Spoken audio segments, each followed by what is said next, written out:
मधुबन के बाबा, मधुबन के बाबा मुरली वाले, आपका क्या कहना, आपका क्या कहना। ओम शांति। आज 10 अगस्त 2022 के साकार मधुर महावाक्य हैं। आज मीठे मीठे बाप दादा बोले, मीठे बच्चे घड़ी घड़ी देही अभिमानी बनने की प्रैक्टिस करो। मैं आत्मा हूँ, एक शरीर छोड़ दूसरा लेती हूँ, अब मुझे घर जाना है। बाबा कहते, मीठे बच्चे घड़ी घड़ी देही अभिमानी बनने की प्रैक्टिस करो। मैं आत्मा हूँ, एक शरीर छोड़ दूसरा लेती हूँ, अब मुझे घर जाना है। बाबा ने आज मुरली में प्रश्न पूछा कि सबसे मुख्य त्योहार कौन सा है और क्यों। और उत्तर में बाबा समझाते हैं कि सबसे मुख्य त्योहार है रक्षाबंधन, क्योंकि बाप जब पवित्रता की राखी बांधते हैं तो भारत स्वर्ग बन जाता है। रक्षाबंधन पर तुम बच्चे सबको समझा सकते हो कि यह त्योहार मनाना कब से शुरू हुआ और क्यों। सत्युग में इस बंधन की दरकार ही नहीं, लेकिन वह कह देते हैं कि यह रक्षाबंधन तो परंपरा से चला आया है। मुरली का गीत है जय जय अम्बे माँ। ओम शांति। यह भी भक्ति मार्ग का गीत है। भक्ति मार्ग में अनेक प्रकार का गायन होता है। गायन निराकार, आकार और साकार तीनों का होता है। अब बाप बच्चों को समझाते हैं। बच्चे तो समझ गए कि हम आत्मा हैं। हमको समझाने वाला है परम पिता, परम आत्मा। सर्व मनुष्य मात्र को सद्गति देने वाला एक ही है। फिर उनके साथ जो सर्विस करने वाले हैं उनकी भी महिमा गाते हैं। बाप तो कहते हैं मामेकम याद करो। आत्मा समझती है कि अभी परमपिता परमात्मा हमको सम्मुख नॉलेज देते हैं। उस बाप की ही अव्यभिचारी याद रहनी चाहिए और कोई नाम रूप की याद नहीं आनी चाहिए। आत्मा तो सब है, बाकी शरीर मिलने से शरीर के नाम बदलते जाते हैं। आत्मा पर कोई नाम नहीं, शरीर पर ही नाम पड़ता है। बाप कहते हैं कि मैं भी आत्मा हूँ, परंतु परम आत्मा यानी परमात्मा हूँ। मेरा नाम तो है ना, मैं हूँ आत्मा। मैं शरीर कभी धारण करता नहीं हूँ, इसलिए मेरा नाम रखा गया है शिव। और सभी के शरीर के नाम पड़ते हैं। मेरा तो शरीर नहीं है, नाम तो चाहिए ना। नहीं तो मैं भी आत्मा, तो फिर परमात्मा कौन? मैं हूँ परमात्मा, मेरा नाम है शिव। जो भी पूजा करते हैं लिंग की करते हैं, लिंग पत्थर को ही परमात्मा कहते रहते। फिर जैसी भाषा वैसा नाम, परंतु चीज एक ही है। जैसे तुम्हारी आत्मा वैसे मेरी है। तुम भी बिंदी, मैं भी बिंदी हूँ। मुझ बिंदी का नाम है शिव। पहचान के लिए नाम तो चाहिए ना। इस समय ब्रह्मा सरस्वती जो बड़े से बड़े हैं उनको भी सद्गति मिल रही है। सद्गति तो सभी आत्माओं को मिलनी है। सभी आत्माएं परम धाम में रहती हैं। फिर भी परमात्मा को तो अलग रखेंगे ना। सबको अपना अपना पार्ट मिला हुआ है। सारी रुद्रमाला का बीज रूप बाप है ना। सभी उनको याद करते हैं। ओ गॉड फादर, सभी जगह फादर को याद करते हैं, मदर को नहीं। यहाँ भारत में ही आकर पतितों को पावन बनाते हैं। मदर भी अडॉप्टेड है। सरस्वती को भी परमपिता परमात्मा ने ब्रह्मा द्वारा अडॉप्ट किया और फिर इसमें प्रवेश किया। यह अडॉप्शन और प्रकार की है। थ्रू तो कोई चाहिए ना। कहते हैं कि इन द्वारा मैं नॉलेज सुनाता हूँ, इन द्वारा बच्चे अडॉप्ट करता हूँ, तो यह माता भी सिद्ध होती है। प्रवृत्ति मार्ग है ना, परंतु है तो मेल, इसलिए मुख्य सरस्वती को माता के पद पर रखा जाता है। यह बड़े गुह्य राज समझने के है। प्रजापिता है ना, प्रजा को रचने वाला। इन द्वारा वह रचते हैं। ऐसे नहीं कि सरस्वती द्वारा कोई अडॉप्ट करते हैं, नहीं। यह तो बड़ी समझ की बात है। पहले पहले बाप का परिचय देना होता है। गाते भी हैं कि पतित पावन आओ। ये किसने कहा? आत्मा ने, क्योंकि आत्मा और शरीर दोनों ही पतित हैं। पहले तो अपने को आत्मा समझना है। आत्मा ही कहती है कि मैं शरीर लेता हूँ, छोड़ता हूँ। एक एक बात निश्चय में बिठानी होती है, क्योंकि नई बात है ना। और जो सुनाते हैं वह है मनुष्य, भगवान तो नहीं। जब कोई आते हैं तो पहले पहले ये समझाओ कि आत्मा और शरीर दो चीजें हैं। आत्मा अविनाशी है। पहले अपने को आत्मा समझो। मैं मैजिस्ट्रेट हूँ, ये किसने कहा? आत्मा इन ऑर्गन से कहती है।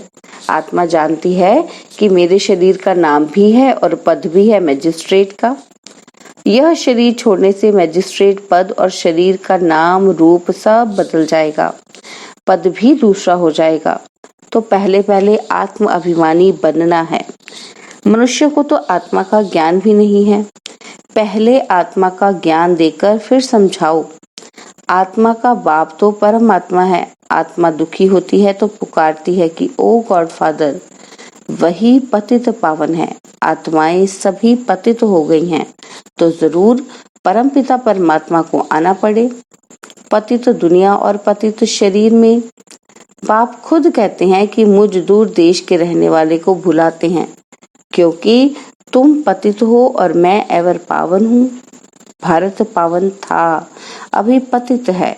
पतित पावन बाप आकर आत्माओं से बात करते हैं। ब्रह्मा तन में आकर समझाते हैं, इसलिए इनका नाम है प्रजापिता। ब्रह्मा द्वारा प्रजा रचते हैं। कौन सी? जरूर नई प्रजा रचेंगे। आत्मा जो अपवित्र है उनको पवित्र बनाते हैं। आत्मा पुकारती है हमको दुख से छुड़ाओ, लिबरेट करो। सबको लिबरेट करते हैं। माया ने सबको दुखी किया है। सीताओं ने पुकारा है ना। एक तो सीता नहीं, सब रावण की जेल में विकारी भ्रष्टाचारी बन गए हैं। है ही रावण राज्य। राम तो है ही निराकार। राम राम कहते हैं ना, एक को ही जपते हैं। गॉड फादर शिव निराकार, तो उनको ऑर्गन्स चाहिए ना। तो शिव बाबा इन द्वारा बैठ समझाते हैं कि तुम आत्मा भी पतित हो तो शरीर भी पतित है। अभी तुम श्याम हो, फिर सुंदर बनते हो। बाबा ज्ञान का सागर, ज्ञान की वर्षा करते हैं, जिससे तुम गोरे बन जाते हो। भारतवासी गोरे थे, फिर कामचिता पर चढ़ सांवरे वैश्य शूद्रवंशी बन पड़े हैं। चढ़ती कला बाप करते हैं, फिर रावण आता है तो सबकी उतरती कला हो जाती है। भारत में पहले देवताओं का राज्य था, अभी नहीं है। परमात्मा इस शरीर द्वारा तुम बच्चों को समझाते हैं। जो वर्षा लेने वाले हैं उनको खुशी का पारा चढ़ता रहेगा। श्रीमत पर तो जरूर चलना होगा। आप पावन बनाने आए हो, मैं भी जरूर पावन बनूंगा, तब ही पावन दुनिया का मालिक बनूंगा। यह प्रतिज्ञा करनी होती है। यही राखी बंधन है। बच्चे प्रतिज्ञा करते हैं बाप से। यह कोई लौकिक देहधारी बाप नहीं है, यह तो निराकार है। इसमें प्रवेश किया है। कहते हैं तुम भी देही अभिमानी बनो। अपने को आत्मा समझ मुझ परमपिता परमात्मा को याद करो। भारत में ही प्योरिटी थी तो कितनी पीस प्रॉस्पेरिटी थी। और कोई धर्म वाला नहीं था। तुम कहेंगे बाबा हमको ऐसा समझाते हैं, तुम भी समझो। औरों को कहेंगे ना कि बाबा ने हमें यह समझाया है। बाप को याद करने से ही विकर्म विनाश होंगे। पावन बनाने वाला एक ही बाप है। बाप समझाते हैं कि तुम आत्मा हो, तुम्हारा स्वधर्म शांति है। तुम शांति धाम के रहने वाले हो। तुम कर्म योगी हो। साइलेंस में तुम कितना समय रहेंगे? अपने को आत्मा समझ बाप को याद करो तो विकर्म विनाश होंगे। कलयुग में है ही सब पतित। तुम जानते हो हम संगम पर पावन बन रहे हैं। पतित दुनिया का विनाश होना है। यह महाभारत लड़ाई है। नेचुरल कैलेमिटीज होती है। इन द्वारा पुरानी दुनिया खलास होनी है। नई दुनिया में है ही देवताओं का राज्य। तो अभी हम परमपिता परमात्मा के फरमान पर चलते हैं। उनकी श्रीमत मिलती है। ये नॉलेज बड़ी समझने की है। बोलो ऐसे नहीं कि एक कान से सुन दूसरे कान से निकाल देना है। यहाँ तो पढ़ना है। 7 दिन की भट्टी भी मशहूर है। 7 दिन बैठकर समझो पाप को और अपने जन्मों को जानो। हम कैसे पतित बने हैं, फिर कैसे पावन बनना है। अगर नहीं समझेंगे तो पछताना पड़ेगा, क्योंकि सिर पर पापों का बोझा बहुत है। एक ही बाप मोस्ट बिलवेड है, जो हमें पावन दुनिया का मालिक बनाते हैं। बाकी तो सभी एक दो को पतित ही बनाते हैं। सतयुग में पवित्र ग्रस्त था, अब अपवित्र बने हैं। यह है ही रावण राज्य। अब स्वर्ग में चलना है तो पावन बनना है, तब ही बेहद के बाप से वर्षा मिलेगा। यह तो याद करो कि हम शांति धाम के वासी हैं, फिर सुख धाम में गए। अभी तो दुख धाम है, फिर जाना है शांति धाम, इसलिए देही अभिमानी बनना है। बाप कहते हैं कि घर में रहते एक तो पवित्र बनो, दूसरा मुझे याद करो तो पाप नाश हो जाएंगे। याद नहीं करेंगे, पवित्र नहीं रहेंगे तो विकर्म कैसे विनाश होंगे। रावण राज्य से कैसे छूटेंगे। यहाँ सब शोक वाटिका में है। भारत आधा कल्प शोक वाटिका में और आधा कल्प अशोक वाटिका में रहता है। आप भी पतित दुनिया में हो ना, तो तुम अथॉरिटी से समझाने वाले हो तो भी रिस्पेक्ट से बोलना है कि तुम भल कहते हो कि हम गॉड फादर की संतान हैं, परंतु फादर का ज्ञान कहाँ है। लौकिक बाप को तो जानते हो, परंतु पारलौकिक बाप जो इतना बेहद का सुख देते हैं, स्वर्ग का मालिक बनाते हैं, उनको तुम नहीं जानते हो। भारत को जिसने स्वर्ग बनाया था उनको तुम भूल गए हो, इसलिए ही ये हालत हुई है। सभी भ्रष्टाचारी हैं क्योंकि विश्व से पैदा होते हैं। यह तो कोई भी समझ जाएगा, इसमें इंसल्ट की कोई बात नहीं है। यह तो समझानी दी जाती है। रक्षाबंधन का ही महत्व है। बाप कहते हैं विकारों पर जीत पाकर मुझे याद करो और शांति धाम को याद करो तो तुम वहां चले जाएंगे। बुद्धि में ये याद रहना चाहिए, हम सुख धाम में जाते हैं वाया शांति धाम। पहले देही अभिमानी जरूर बनना पड़े। मैं आत्मा हूँ, एक शरीर छोड़ दूसरा लेता हूँ। बाप ने यह भी समझाया कि मनुष्य कुत्ता बिल्ली नहीं बनता है। मनुष्य तो भक्ति मार्ग में कितने धक्के खाते रहते हैं। अभी तुम बच्चे भाषण में समझाते रहो कि तुम पतित हो ना, तब तो पतित पावन बाप को याद करते हो। सब सीताएं शोक वाटिका में है। दिन प्रतिदिन शोक बढ़ता ही जाता है। जिन्होंने राज्य लिया है वह भी समझते हैं कि बहुत दुख है। कितना माथा मारते रहते हैं। एक को शांत कराते तो दूसरा खड़ा हो जाता है। लड़ाई लगती ही रहती है। शांति के बदले और ही अशांति होती जाती है। बाप आकर इस दुख अशांति को मिटाए सुख धाम बना देते हैं। पुरानी दुनिया में है दुख और नई दुनिया में है सुख। यह राखी बंधन का बड़ा त्योहार है। समझाना है यह रिवाज किसने डाला है। पतित पावन परम पिता परमात्मा, उसने आकर प्रतिज्ञा, पवित्रता की प्रतिज्ञा कराई है। 5000 वर्ष पहले प्रतिज्ञा की थी। अब फिर परम पिता परमात्मा से बुद्धि योग लगाओ तो तुम पावन बन जाएंगे। पूछो राखी कब से बांधते आते हो। कहते हैं यह तो अनादि कायदा है।